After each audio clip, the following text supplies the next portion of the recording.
Laymen's evangelical fellowship స్థాపకులు ఎన్ దానియల్ గారు 1961 సంవత్సరం ఏప్రిల్ 8వ తేదీన చేసిన ప్రసంగం. వాక్య పఠన భాగము రోమా పత్రిక 13వ అధ్యాయం. మనము అధికారమునకు విధేయులమై ఉండవలనని ఇక్కడ బోధించబడుచున్నాము. మన ప్రభువు కూడా అధికారమును గౌరవించాడు. తన కాలంలోనున్న ప్రభుత్వమును వ్యతిరేకించలేదు. ప్రభుత్వంలో ఏదైనా తప్పు ఉన్నట్లయితే తన రాజ్యము దాన్ని ఎట్లైనా తొలగించివేయునని ఆయనకు తెలియను. తరువాత 400 సంవత్సరాల్లో అపవిత్ర రోమా ప్రభుత్వం కూల్చివేయబడింది. ఆ దేశం యొక్క ప్రభుత్వము క్రైస్తవుల చేత తీసుకొనబడింది. ఆత్మీయ ప్రమాణాలు నిర్వహించబడినప్పుడు తప్పైన ప్రమాణాలు త్రోసివేయబడతాయి. కాబట్టి మనము ప్రభుత్వంతో పోరాటం ప్రారంభించకూడదు. దేశమును క్రమముగా పరిపాలించుటలో ప్రభుత్వము క్రమముగా పనిచేయవలసి ఉన్నది. దాన్ని చేయుటకు ప్రభుత్వము న్యాయమైన లేక చెడ్డదైన పద్ధతి ద్వారా చేయుచుండవచ్చు. కానీ మన పోరాటము మానవ స్వభావంతో గాని ప్రభుత్వంతో కాదు. మానవ స్వభావమును దైవికమైన స్వభావము ద్వారా మార్చుటకు యేసు ప్రయత్నించాడు. ఆయన జీవితము మరియు శిలువ మీద ఆయన చేసిన బలియాగము దీన్ని చేయును. కాబట్టి యూదులు రోమా ప్రభుత్వమునకు సుంకము చెల్లించుటకు వ్యతిరేకించుటను క్రీస్తు ప్రోత్సహించలేదు. అయితే అపవిత్రమైన రోమా ప్రభుత్వము మరియు అపవిత్రమైన యూదా సమాజము పడద్రోయబోటకు ఆయన విత్తనములు విత్తుచున్నాడు.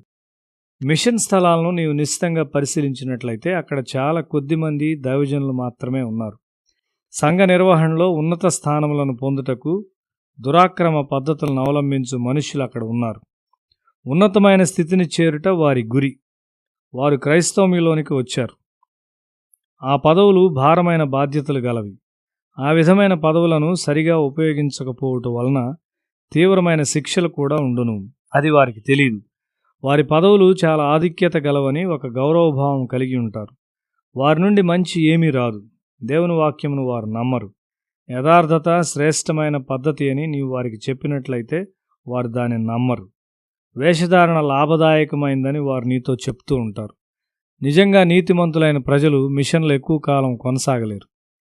ఈ స్థితిలో పరిస్థితులున్నప్పుడు ఇండియాలోని సంఘమునకు నిరీక్షణ ఎక్కడ ఉన్నది? యేసు బోధించున్న వాక్యము ఒక విప్లవమును తీసుకుని వచ్చునని ఆయనకు తెలియను. ప్రేమతో సత్యమును బోధించుట మనం ప్రారంభించినప్పుడు ఒక విప్లవం వచ్చును. సువార్త తప్పక ప్రజలకు ఇవ్వబడవలసి ఉన్నది. రక్షకుడు పాపుల కొరకు మరణించాడు. సువార్తనివ్వకుండా నీవు మంచి చేయలేవు. మన బంధువులకు లోబడుచు మన ఆత్మీయ జీవితములకు బదులు వారిని సంతోషపరచుట ప్రేమ కాదు. మనం సంఘం కొరకు భారము గలవారమైతే ప్రభువును ప్రేమించి సువార్తను నమ్ము సభ్యులను తయారు చేయ ఒక ఉద్యమాన్ని మనము తప్పక ప్రారంభించవలసి ఉన్నాము. సంఘము కొరకైన ఒక ప్రార్థించు సమూహమును ఏర్పరచవచ్చు. అప్పుడు ఫలితాలు ఉంటాయి. ప్రభు నీ హృదయంలో జీవితమును గూర్చిన నిజమైన సూత్రములను విత్తుటకు అనుమతించు. మార్పు చెందుటను గూర్చి నాతో మాట్లాడటకు ఇష్టపడని బంధువులు నాకు ఉన్నారు. ఇప్పుడు వారు సమస్యల్లో ఉన్నారు. వారి పిల్లలు ఎదుగుచున్నారు. వారు వారిని క్రమపరచలేకపోతున్నారు. మనం ఏ మనిషికి ప్రేమ తప్ప మరేమీ అచ్చి ఉండకూడదని బైబిల్ చెప్తున్నది. మన యజమాని యొక్క స్థాయికి చేరుట చాలా కష్టమైనది, కానీ ఆయన మనకు కృపనిచ్చును. మోషే తన ముందున్న గొప్ప పని ద్వారా నిరుత్సాహపరచబడలేదు. అతడు పొదలో చూచిన ఆయన యందు విశ్వాసముంచినాడు. ఆ గొప్ప ఉన్నవాడను నేనే.